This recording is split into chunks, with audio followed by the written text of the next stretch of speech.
Tomato हा आपल्या प्रत्येकाच्या किचनमध्ये अवेलेबल राहतो, परंतु हाच टोमॅटो आपल्या चेहऱ्यासाठी अगदी वरदान आहे. कारण याच्यापासून आपल्या चेहऱ्याला एक नॅचरल ग्लो तर येतोच, त्याचबरोबर चेहऱ्यावरचे वांग, काळे डाग, सुरकुत्या सगळे रिमूव्ह व्हायला मदत होत असते.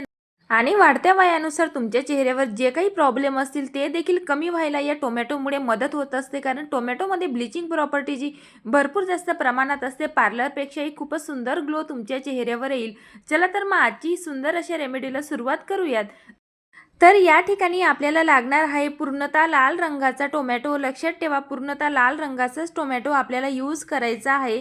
कच्चा टोमॅटो या ठिकाणी वापरू नका, नाहीतर पाहिजे तसा रिझल्ट तुम्हाला मिळणार नाही. तर या ठिकाणी मी मीडियम साईजचा टोमॅटो घेतलेला आहे.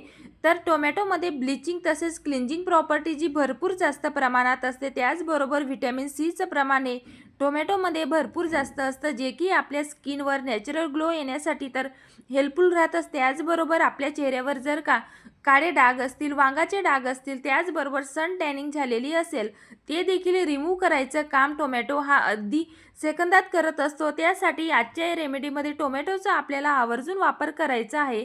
तर आता आपल्याला या टोमॅटोचे 2 भाग करून घ्यायचे आहेत. तर या 2 भागापासून आपल्याला 2 रेमेडी तयार करायचे आहेत. ते स्टेप बाय स्टेप नक्की फॉलो करा. तर आपल्याला अर्धा टोमॅटो आता साईडला ठेवायचा आहे. पुढच्या स्टेपसाठी आपण तो टोमॅटो यूज करणार आहोत.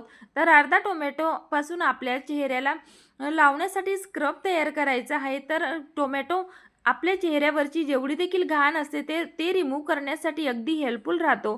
त्यासाठी आपल्याला हा अर्धा टोमॅटो साखरमध्ये डीप करायचा आहे. तर साखरेमध्ये ग्लायकोलिक ॲसिडचं प्रमाण भरपूर जास्त असतं, जे की आपल्या चेहऱ्याला नॅचरल स्क्रबिंग करायचं किंवा एक्सफोलिएट करायचं काम करत असते. त्यासाठी साखरेचा आपल्याला आवर्जून वापर करायचा आहे. तर साखरमध्ये टोमॅटो डीप केल्यानंतर आपण चेहऱ्यावर ज्यावेळेस याच्याने मसाज करू किंवा स्क्रबिंग करू, तर ती साखर आपल्या चेहऱ्यावर अजिबातही हार्श होत नाही. कारण टोमॅटोमध्ये ऑलरेडी पाण्याचं प्रमाण भरपूर जास्त असतं. तर चला आता हे चेहऱ्यावर अप्लाय करायच्या आधी आपल्याला चेहरा हा स्वच्छ पाण्याने वॉश करून घ्यायचा आहे. लक्षात ठेवा, कुठलीही होम रेमेडी चेहऱ्यावर अप्लाय करायच्या आधी चेहरा स्वच्छ धुवून घेणं या ठिकाणी खूप जास्त गरजेचं असतं. तर आता आपल्याला सर्क्युलर मोशनमध्ये साखरेमध्ये डीप केलेला हा टोमॅटो पूर्ण चेहऱ्यावर अप्लाय करायचा आहे किंवा हलक्या हाताने मसाज करायची आहे. लक्षात ठेवा, या ठिकाणी आपल्याला जेंटली मसाज करायची आहे. जास्त जोराने आपल्याला टोमॅटो चेहऱ्यावर रब करायचा नाही आहे. नाहीतर जर का तुमची सेन्सिटिव्ह स्किन असेल तर तुमच्या चेहऱ्यावर तो हार्श देखील होऊ शकतो. त्यासाठी आपल्याला हलक्या हाताने चेहऱ्यावर या ठिकाणी पूर्ण चेहऱ्याला मसाज द्यायची आहे, जेणेकरून आपल्या चेहऱ्यावरचे जेवढे देखील ब्लॅकेट्स किंवा व्हाईटेड असतील किंवा डेड स्किन असते, ती सगळी रिमूव्ह व्हायला या प्रोसेसमुळे मदत होत असते. आणि टोमॅटोमध्ये ऑलरेडी पाण्याचं प्रमाण जास्त असतं, त्यामुळे साखरही आपल्या चेहऱ्यावर अजिबात देखील हार्श होत नाही. ती त्या पाण्याच्या टोमॅटोमधील पाण्याच्या प्रमाणामध्ये ती मेल्ट होत जाते आणि तसेच आपल्या चेहऱ्यावर ते या साखरेमुळे अतिशय नॅचरल ग्लो देखील येत असतो. नक्कीच तुम्ही अशा प्रकारे घरच्या घरी आठवड्यातनं 1 किंवा 2दा हे स्क्रब नक्की करून बघा. तुमच्या चेहऱ्यावर तुम्हाला इन्स्टंट ग्लो तर बघायला मिळेलच. त्याचबरोबर जर का तुमच्या चेहऱ्यावर सुरकुत्या असतील किंवा वाढत्या वयानुसार जे फाईन लाईन्स कपाळावर आलेले असतील, ते देखील कमी व्हायला या प्रोसेसमुळे मदत होत असते. तर 2 ते 3 मिनिटासाठी हलक्या हाताने चेहऱ्यावर मसाज झाल्यानंतर थंड पाण्याने या ठिकाणी चेहरा वॉश करून घ्यायचा आहे. आणि त्यानंतर या ठिकाणी रिझल्ट तुम्ही बघू शकतात की पूर्ण चेहऱ्यावरची डेड स्किन रिमूव्ह झालेली आहे. त्याचबरोबर डर्ट, ऑइल, इम्प्युरिटीज देखील या प्रोसेसमुळे रिमूव्ह होत असते.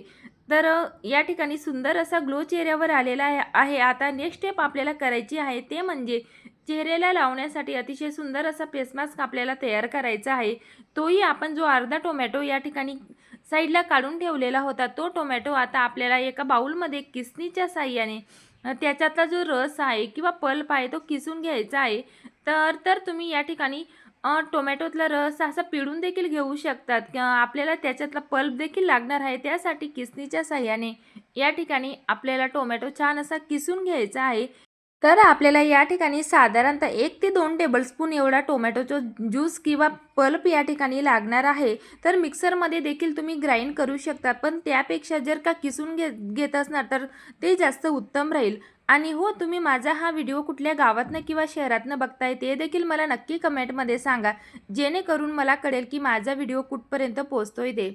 तर आता या ठिकाणी बघू शकताय तुम्ही टोमॅटोचा साधारणतः 1 ते 2 टेबलस्पून एवढा आपण पल्प काढून घेतलेला आहे.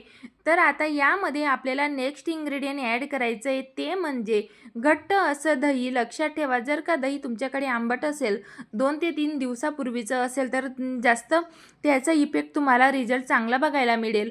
तर साधारणतः 1 टेबलस्पून एवढं दही आपल्याला या ठिकाणी यूज करायचं आहे आणि छान असं आता हे मिक्स करून घ्यायचं आहे.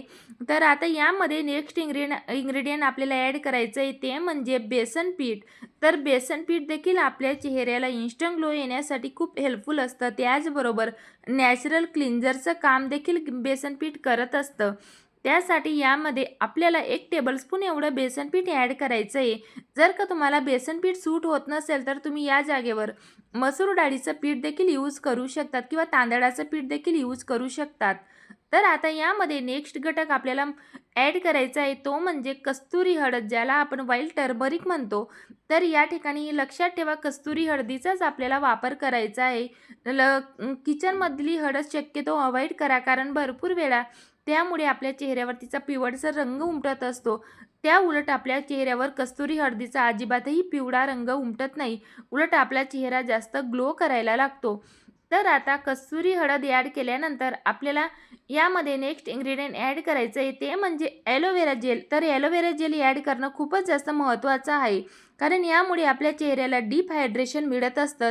तसेच एक प्रकारचा नॅचरल कूलिंग इफेक्ट देखील आपल्या त्वचेला मिळत असतो. त्याचबरोबर आपली चेहऱ्याची त्वचा ही अतिशय फ्रेश आणि तुकतुकीत व्हायला यामुळे मदत होत असते. तसेच चेहऱ्यावरचे सुरकुते देखील कमी व्हायला मदत होत असते. तर चला, आता या ठिकाणी सगळे इन्ग्रेडियंट आपल्याला व्यवस्थित असे मिक्स करून घ्यायचे आहेत. लक्षात ठेवा, कुठलाही आपण फेस पॅक ज्यावेळेस बनवतो त्यावेळेस त्याच्यामध्ये जेवढे देखील इन्ग्रेडियंट आपण ॲड केलेले असतात ते व्यवस्थित ॲक्टिवेट होतात तोपर्यंत मिक्स करून घेणं खूप जास्त गरजेचं असतं. तर आता हा फेस पॅक तयार झाल्यानंतर हा चेहऱ्यावर अप्लाय कसा करायचा हे तेवढंच जास्त महत्त्वाचं आहे. तर या ठिकाणी स्टेप बाय स्टेप नक्की फॉलो करा. तर आता आपल्याला हा फेस पॅक परत एकदा व्यवस्थित असं मिक्स करून घेतल्यानंतर चेहऱ्याला लोअर टू अप्पर डायरेक्शनमध्ये किंवा सर्क्युलर मोशनमध्ये चेहऱ्यावर अप्लाय करायचा आहे. आणि लक्षात ठेवा, फेस पॅक अप्लाय करत असताना लोअर टू अप्पर डायरेक्शनमध्ये चेहऱ्याला अप्लाय करा किंवा सर्क्युलर मोशनमध्ये अप्लाय करा, जेणेकरून तुमच्या चेहऱ्यावर त्याचा रिझल्ट हा खूप चांगल्या प्रकारे तुम्हाला बघायला मिळेल. तर आता आपल्याला चेहऱ्यावर फेस पॅक अप्लाय केल्यानंतर तो तसाच ठेवायचा नाही आहे, तर 3 ते 4 मिनिटासाठी हलक्या हाताने चेहऱ्याला मसाज करा. यामुळे काय होईल की आपल्या चेहऱ्यावरील जेवढी देखील डेड स्किन असते किंवा डर्ट ऑइल इम्प्युरिटीज असते ती सगळी रिमूव्ह व्हायला मदत होत असते. त्याचबरोबर चेहऱ्याला एक चकाकी येत असते. तर आता या ठिकाणी तुमच्या चेहऱ्यावर ज्या ज्या भागावर जास्त डार्क सर्कल असतील किंवा काळे डाग, वांगाचे डाग असतील, त्या ठिकाणी आपल्याला चांगल्या प्रकारे मसाज द्यायची आहे. यामुळे आपल्या चेहऱ्यावरचे डाग कमी व्हायला देखील मदत होत असते. त्याचबरोबर कितीही जुनी टॅनिंग असू दे, या प्रोसेसमुळे ती सगळी निघून जाते.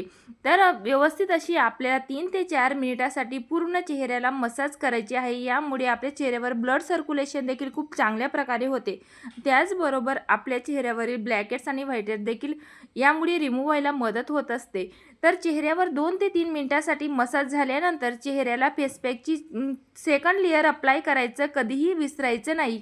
ही प्रोसेस खूप जास्त महत्त्वाची असते. यामुळे आपल्या चेहऱ्यावर इन्स्टंट ग्लो यायला मदत होत असते. तर जाडसर असा लेप आपल्याला चेहऱ्यावर अप्लाय करायचा आहे. तर या ठिकाणी बघू शकताय तुम्ही मी कशा प्रकारे चेहऱ्यावर हा फेस पॅक अप्लाय केलेला आहे. तर अशा पद्धतीनेच आपल्याला पूर्ण चेहऱ्याला फेस पॅक अप्लाय केल्यानंतर 10 ते 15 मिनिटासाठी हा ड्राय होण्यासाठी राहू द्यायचा आहे आणि त्यानंतर थंड पाण्याने चेहरा वॉश करून घ्यायचा आहे. तर रिझल्ट तुम्ही या ठिकाणी बघू शकताय की चेहऱ्यावर किती इन्स्टंट ग्लो येत असतो. त्याचबरोबर आपल्या चेहऱ्याची त्वचा ही ॲलोवेरा जेलमुळे तेवढीच डीपली हायड्रेट होत असते आणि सुरकुत्या देखील या प्रोसेसमुळे कमी व्हायला मदत होत असते. हा फेस पॅक जेवढा बनवायला सोपा तेवढाच तो चेहऱ्यावर जास्त इफेक्टिव्ह राहतो. तर या ठिकाणी फेस पॅक अप्लाय झाल्यानंतर चेहऱ्याला स्किन केअर करायचं कधीही विसरायचं नाही. मॉइश्चरायझर लावायचं नेहमी आपण लक्षात ठेवायला हवं. यामुळे आपल्या चेहऱ्याला डीप हायड्रेशन तर मिळतच असतं. त्याचबरोबर फेस पॅक अप्लाय केल्यामुळे चेहऱ्यावर जो ग्लो आलेला असतो तो लॉक करायचं काम किंवा आपले पोर्स ओपन झालेले असतात चेहऱ्यावरचे ते मिनिमाइज करायचं काम मॉइश्चरायझर करत असतात. त्यानंतर आपल्याला मॉइश्चरायझर अप्लाय केल्यानंतर चेहऱ्याला आणि डोळ्यांच्या अवतीभोवती 2 ते 3 मिनिटासाठी अशा प्रकारे मसाज करणं हे खूप जास्त गरजेचं आहे. यामुळे आपल्या डोळ्यांच्या अवतीभोवती जी काळे वर्तुळे आलेली असतात किंवा सुरकुते असतात ते देखील कमी व्हायला मदत होत असते. तसेच आपल्या चेहऱ्यावरचे ब्लड सर्क्युलेशन देखील यामुळे चांगल्या प्रकारे होतं आणि आपल्या चेहऱ्यावर अगदी नॅचरल ग्लो येत असतो. तर या ठिकाणी ग्लो तुम्ही बघू शकतात की खूपच सुंदर असा ग्लो चेहऱ्यावर आलेला आहे. नक्कीच तुम्ही देखील अशा प्रकारे ही रेमेडी आठवड्यातनं एकदा किंवा दोनदा तुम्ही करून बघा. तुम्हाला तुमच्या चेहऱ्यावर इन्स्टंट ग्लो बघायला मिळेल. आणि ही रेमेडी तुम्हाला कशी वाटली मला नक्की कमेंट करून सांगा आणि व्हिडिओ आवडला असेल तर व्हिडिओला लाईक करायला विसरू नका आणि चॅनलवर नवीन असणार तर चॅनलला सबस्क्राईब देखील नक्की करा आणि हाईपचं फीचर जर पोचलं असेल तर हाईप पॉईंट देखील नक्की द्या. चला तर मग भेटूया नवीन अशाच रेमेडीसोबत. बाय.